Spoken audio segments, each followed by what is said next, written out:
दोस्तों नमस्कार, स्वागत है आपका यूट्यूब चैनल एबी टेक में। आज है 3 नवंबर 2023 और जान लेते हैं आज की बड़ी खबरें जो आज के समाचार पत्रों में छाई हुई हैं।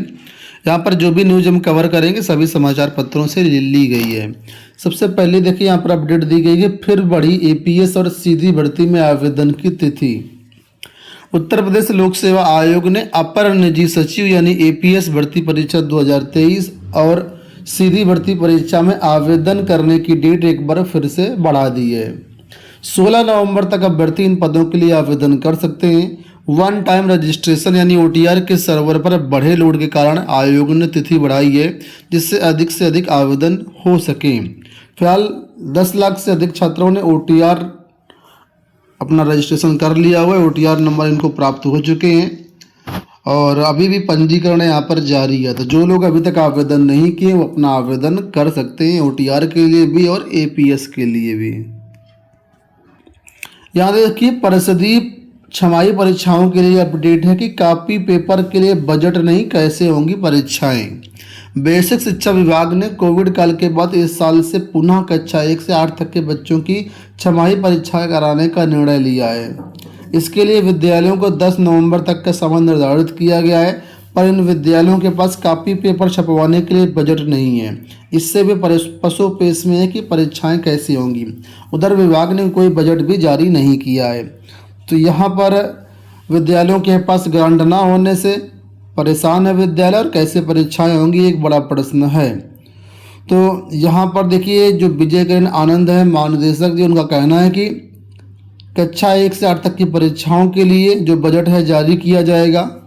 बेसिक शिक्षा परिषद को इसके लिए निर्देश जारी कर दिए हैं। विद्यालय स्तर पर अन्य तैयारियां समय से पूरी कर ली जाए तो बजट जारी होगा, ऐसा कहना है अधिकारियों का। यहाँ पर देखिए म्यूचुअल ट्रांसफ़र को लेकर के अपडेट है कि शिक्षकों का एक से दूसरे जनपद में परस्पर तबादले का मांगा ब्यौरा। प्रदेश में बेसिक विद्यालयों के शिक्षकों की एक से दूसरे जिले में परस्पर तबादले की प्रक्रिया एक बार फिर शुरू कर दी गई है। विभाग ने सभी बीएसए से ऐसे शिक्षकों की जानकारी मांगी है जो रजिस्ट्रेशन पत्र में कमी के कारण अपना पेपर नहीं बना सके थे। विभाग इनको पेयर बनाने का एक और अवसर दे सकता है। यहाँ पेयर है क्योंकि म्यूचुअल ट्रांसफर में पेयर चाहिए होता है, ठीक है। आप दूसरे के जगह पर जाएंगे, दूसरा आप टीचर आपकी जगह पे आएगा, तो इस तरीके से पेयर बनता है यहाँ पर। तो यहाँ पर पेयर बनाने के लिए बताया गया अवसर दे सकता है। इसके लिए विभाग आगे की प्रक्रिया शुरू करेगा। वहीं पर 2005 के बाद जो नियुक्त टीचर्स हैं जिनको ओपीएस का लाभ मिलना है हाईकोर्ट के दिशा निर्देशानुसार, उनके शिक्षकों की सूची पहले बेसिक के लिए मांगी गई थी, अब माध्यमिक शिक्षकों के लिए भी मांग ली गई है। देखिए यहाँ पर लिखा हुआ है कि बेसिक के बाद माध्यमिक शिक्षा विभाग ने अशासकीय सहायता प्राप्त माध्यमिक विद्यालयों में 1 अप्रैल 2005 के बाद नियुक्त या कार्यरत शिक्षकों की जानकारी मांगी है, जिनका विज्ञापन 1 अप्रैल 2005 के पहले जारी किया गया था और वेतन भुगतान 1 अप्रैल 2005 के बाद शुरू हुआ है। तो ऐसे टीचर्स की लिस्ट मांगी गई है माध्यमिक में भी। जेईई मेन 2024 सत्र के लिए जनवरी सत्र के लिए ऑनलाइन विंडो ओपन हो चुकी है। 13 भाषाओं में होगी ये परीक्षा और नेशनल टेस्टिंग एजेंसी ने 30 नवंबर तक मांगे आवेदन।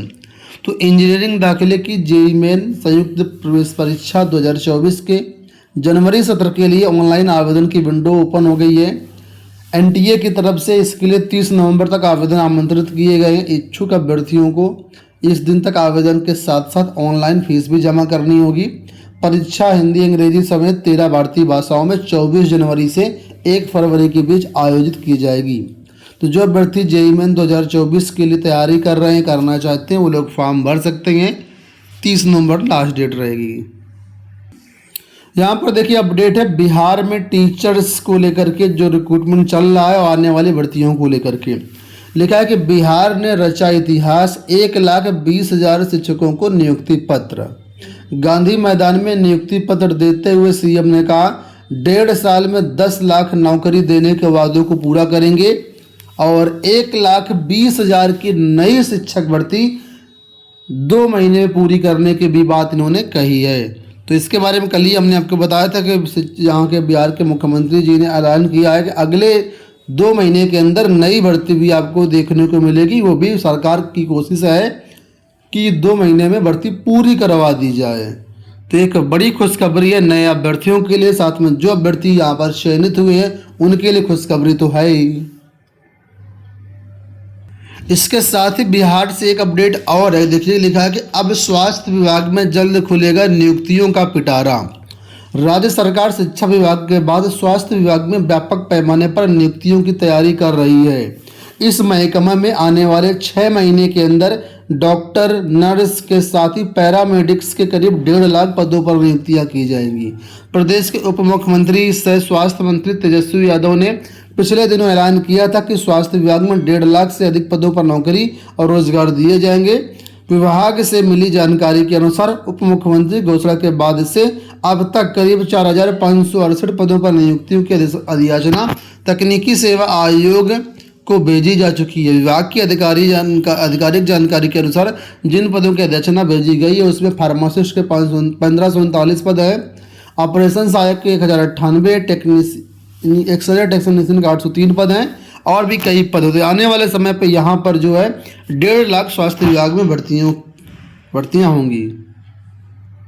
साथ ही पुलिस में भी यहाँ पर देखिए अपडेट दिया गया कि अगले साल तक नियुक्त होंगे 47,000 दरोगा सिपाही। बिहार पुलिस में भी अगले 1 साल में करीब 47,000 दरोगा और सिपाही की नियुक्तियाँ होनी है। ये नियुक्ति 2 चरणों में होगी। पहले चरण में करीब 21,000 पदों पर विज्ञापन जारी किया गया था। इसमें सिपाही भर्ती की पहली परीक्षा भी हुई थी, मगर परीक्षा में पेपर लीक हो गया, तो इसके कारण पेपर को रद्द कर दिया गया था। वहीं दरोगा नियुक्ति के लिए परीक्षा की तैयारी जल्द ही जारी होने की उम्मीद है। इसके अलावा दूसरे चरण में भी वर्ष 2024 में करीब 25,000 दरोगा भर्ती का यहाँ पर लक्ष्य रखा गया था। पुलिस में कुल मिलाकर के 47,000 पदों पर भर्तियाँ का लक्ष्य है। यहाँ पर देखिए अगली अपडेट है कि अतुल महेश्वरी छात्रवृत्ति परीक्षा 5 को। अमर उजाला की तरफ से अतुल महेश्वरी छात्रवृत्ति परीक्षा की तैयारियां पूरी कर ली गई हैं। 5 नवंबर को ये परीक्षा प्रयागराज में और कई सारे सेंटर में करवाई जाएगी। इसके लिए 2,974 विद्यार्थी शामिल होंगे। तो एक जो अभ्यर्थी फॉर्म भरे हैं इसका आप लोग देख लीजिएगा इसको। यूपी बोर्ड को लेकर के अपडेट है कि बोर्ड परीक्षा केंद्रों की सूची 10 दिसंबर को होगी जारी।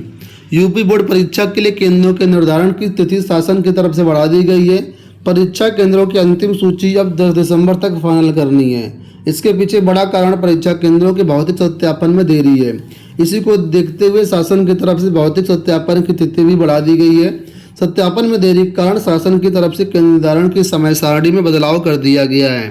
तो 10 दिसंबर को बोर्ड परीक्षा केंद्रों की सूची जारी होगी। और अंत में सभी राज्य कर्मचारियों के लिए यहाँ पर अपडेट है कि दिवाली से पहले बढ़ा हुआ डीए मिलेगा और बोनस मिलेगा।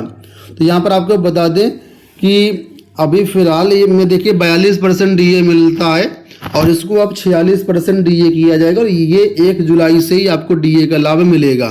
साथ ही साथ आपको बता दें यहाँ पर अराजपत्रित कर्मचारियों के लिए 6,908 रुपये का बोनस का भी प्रावधान है और ये दिवाली से पहले इसकी ऑफिशियल घोषणा या अनाउंसमेंट कहें या कहें जीओ जारी हो जाएगा। ठीक है दोस्तों, ये हो गई आज की सारी अपडेट। इस वीडियो में इतना ही। धन्यवाद।